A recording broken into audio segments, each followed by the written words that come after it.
Vanity of vanities, all is vanity, or Vanitas, vanitatum, omnias vanitas, says the text on the front of this tableau. It's a quote from Ecclesiastes that's instructing the viewer on how to contemplate this image. At first, this work screams death, but in actuality, it's far more complex. It's a contemplation piece on how we reconcile life and death during our lifetime. It may seem counterintuitive, but for many cultures, viewing death as ever-present was incentive to live a better life.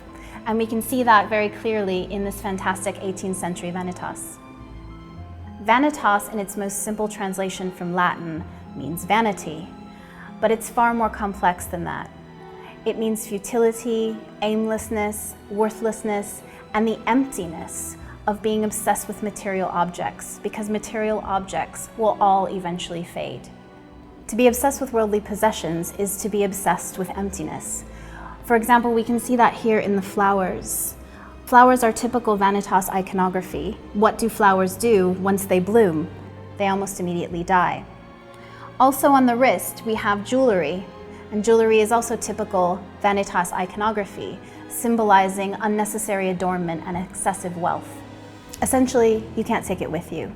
But what can you take with you from this earthly realm? Your soul. A Vanitas is a reminder not to neglect your spiritual essence, not to neglect your religious practice. There are a few Christian symbols more heavily weighted than the apple. It represents the temptation of Eve by the devil and the fall of man, original sin. We can see that here on the side of the Vanitas tableau. This is certainly a head that is obsessed with earthly possessions. But on the top of the head, we see a salamander.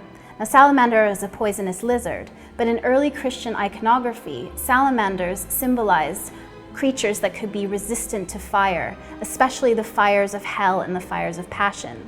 So although this head might seem hopeless at first, it is fighting with this idea of resisting the fires of earthly temptation. What's interesting about this Vanitas is that it's actually three-dimensional, whereas most Vanitas imagery was painted or printed. The three-dimensionality and its life-size nature make the image more visceral and real. You can see that the animals really inhabit this skull. The spider sits atop the empty eye socket, and the little maggots maybe eat the remaining flesh from the skull. The snake curls around the back of the skull and through the empty eye socket. Nature truly inhabits this skull now. There's no trace of humanity. It may seem morbid, but it's truly a piece of contemplation. What occupies us here on earth will most likely be irrelevant at death. Whether spiritual, religious, or atheist, this work can help us contemplate the fleeting nature of material possessions. How might that impact the way that we live our lives today?